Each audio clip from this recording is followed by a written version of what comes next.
వేరాగి అయిన పాండురాజుకు సారాగిణి కుల ప్రవర్తనాసక్తి అయిన కుంతికి జనించిన పాండవులు, ఆ బాల్యము ఆటపాటలలో మమ్మలమట పెట్టిన పాండవులు, ద్రాక్షాగురమున నిషిదిని నిట్ట నిలవన దహించినాడన్న నీలాపనిందన మా మీద వేసిన పాండవులు, ఏకచక్రపురమున విప్రవేశములతో ఇల్లిల్లు దీపం పెట్టి పలుకోళ్లు మెక్కిన పాండవులు, అంతకు తగ్గ గంతగా అతుకుల బొంతగా 5గురు ఒకే కాంతను పరిణయమాడిన పాండవులు, సునాయుష సంకృత శల్యము సంప్రాప్తించిన సునకములట్లు మా పితృదేవదయాలాబ్ధమైన ఇంద్రప్రస్థ వైభవముతో నేడు యాగకార్య దుర్హులగుటయ్యా. నారద ప్రేరణమున తమ తండ్రిని యమలోకం నుండి స్వర్గలోకంలో చేర్చుట దీని ఆంతర్యమట. ఏమి కల్పనా చాతుర్యము, ఏమి కల్పనా చాతుర్యము.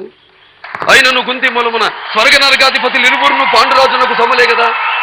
ఆయన ఎందునను జరుగునదేమి, లోపమేమి. అయ్యారే సకల రాజన్యలోకములు సాహులు నాదములు తలుప భారతీయ శుభాశీస్సులతో పరిపాలన సాగించేది మాకు మారాటుగా సార్వభౌమత్వం సాధించకూడేది పాండవుల దుష్ప్రయత్నమా ఇది. రారాజుతో సాడిరాజును కావాలననియు ధర్మజుని దుష్టాంతమా ఇది. అయినచో కుతంత్రముతో కుచితపు బుద్ధితో శయించిన ఈ రాజసూయము సాగరాదు, నేనేగరాదు.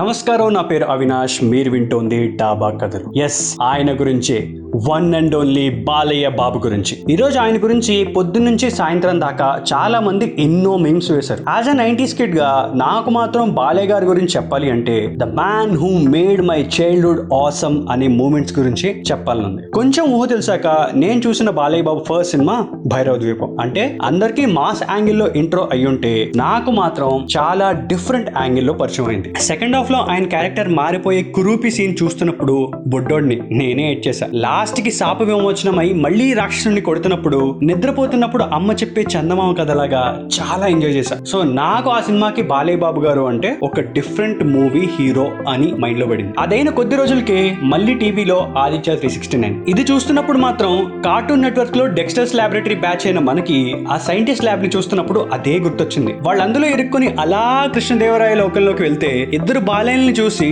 ఓహో బాలకృష్ణ గారంటే ట్విన్స్ అన్నమాట, అలా సినిమాల్లో కావాలి అనుకున్నప్పుడు వాడతారనమాట అనుకునేవాడిని. తెనాలి రామకృష్ణ గురించి బుక్ లో చూసి అదే క్యారెక్టర్ స్క్రీన్ మీద చూడడంలో మామూలు హై కాదు అప్పట్లో. ఆ మేక తోక మేక ఎపిసోడ్, ఫ్యూచర్ లోకి వెళ్లే ఎపిసోడ్ ఇలా ఒకటి కాదు. అది చూస్తున్నప్పుడు నిజంగా కార్టూన్ నెట్వర్క్ ని మన టాలీవుడ్ లోనే తీసారా అనే ఫీలింగ్ వచ్చింది నాకు అప్పట్లో. సో ఈ రెండు సినిమాలకి నాకు బాలకృష్ణ గారు అంటే పిల్లలకి నచ్చే ఫిల్మ్స్ చేసే హీరో అని ఒక ఇమేజ్ మైండ్ లో. అలాంటి టైంలో మా డాడీ నన్ను ఫర్ ద ఫస్ట్ టైం ఒక సెకండ్ షో సినిమాకి తీసుకెళ్లారు, which changed my perception to the core. Cinema పేరు సమరసింహారెడ్డి. అసలు ట్రైన్ సీన్ లో జయప్రకాష్ రెడ్డి క్యారెక్టర్ హ్యూమిలేట్ చేస్తే రిటర్న్ లో మెడ పట్టుకుని విడిపించుకోరా విడిపించుకో అంటుంటే ఏదో తెలియని ఈగో సాటిస్ఫాక్షన్ ఫాలోడ్ బై నీ ఇంటికి వచ్చా నీ రెడ్డింటికి వచ్చా అనే సీన్. అసలు ఈ రెండు చూసి నెక్స్ట్ రోజు మా అమ్మ దగ్గరికి వెళ్ళి విడిపించుకోరా విడిపించుకో చూసుకుందాం నీ ప్రతాపమో నా ప్రతాపమో అనే డైలాగులు ఇమిడియేట్ చేస్తున్నా తెలియకుండానే. Followed by next theatrical experience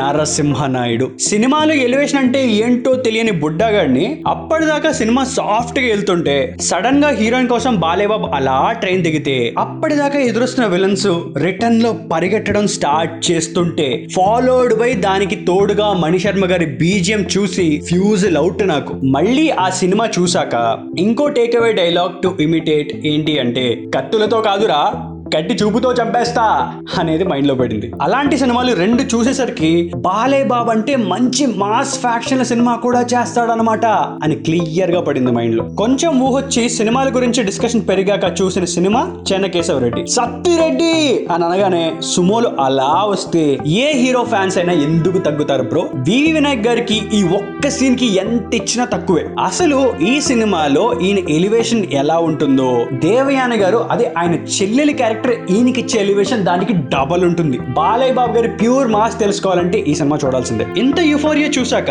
ప్రతి సినిమా హిట్ అయినప్పుడు, ఇండస్ట్రీ హిట్ అయినప్పుడు బాలయ్య సినిమా కూడా ఇది కొడుతుందా లేదా అని అందరిలాగే నేను కూడా అనుకునేవాడిని. నేను పెరుగుతున్న కొద్దీ ఈయన సినిమాలు రిలీజ్ అవుతున్న కొద్దీ ఏమో కావాల్సిన హై ఇచ్చే సినిమా మాత్రం సరిగ్గా రిజిస్టర్ అవ్వట్ల. అలా మధ్యలో లక్ష్మీ నరసింహ లాంటి సినిమాలు హిట్ హిట్ కొట్టినా పొగడ్తల కన్నా ట్రాల్స్ ఎక్కువ చేయడం స్టార్ట్ చేశారు. అలా మెల్లమెల్లగా ఎంటర్ అయిపోయింది. అప్పుడు చూసా TV9 లో ఒక సినిమా న్యూస్. సింహ సినిమా కోసం ఒక ఫ్యాన్ 1,00,000 పెట్టి ఈ సినిమా టికెట్ కొంటున్నాడు అని విని షాక్ అయ్యా. ఎప్పటి నుంచో బాలయ్యబాబు సినిమా విజయవాడలో చూడాలరా అన్న కోరికని నెరవేర్చుకుంటూ సింహ సినిమా థియేటర్ లో చూసా.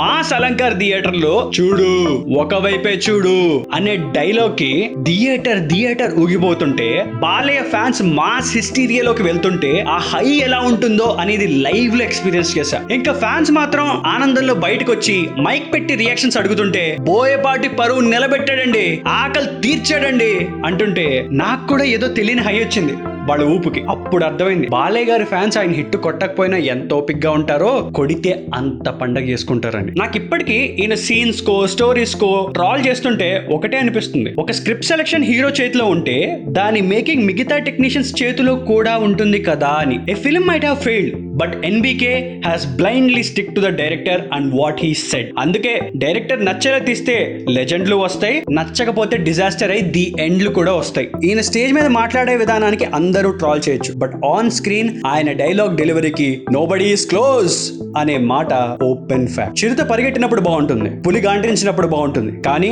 సింహం ఏం చేసినా రాయల్ గానే ఉంటుంది అనే బోయపాటి గారి స్టైల్లో ఒక డైలాగ్ చెప్తూ వెళ్లే ముందు ఒక చిన్న పర్సనల్ విషయం షేర్ చేసుకోవాలి. రీసెంట్ గా మాకు తెలిసిన వాళ్ళిద్దరు బసవతారకల్లో ట్రీట్ చేయించుకున్నారు. ట్రీట్మెంట్ మాత్రం చాలా అంటే చాలా బాగుంది సార్. అభిమానులకి ఇంత మంచి నటనతో పాటు మంచి వైద్యం కూడా అందజేస్తున్నందుకు ఆ దేవుడు మిమ్మల్ని ఆయురారోగ్యాలతో ఎల్లప్పుడూ చల్లగా చూడాలని మా చాయ్ బిస్కెట్ తరపున పుట్టినరోజు శుభాకాంక్షలు అందజేస్తున్నాం నందమూరి బాలకృష్ణ గారు. అమ్మా మంచి ఫ్యాన్ మూమెంట్ ఒకటి వేసుకో లాస్ట్ లో.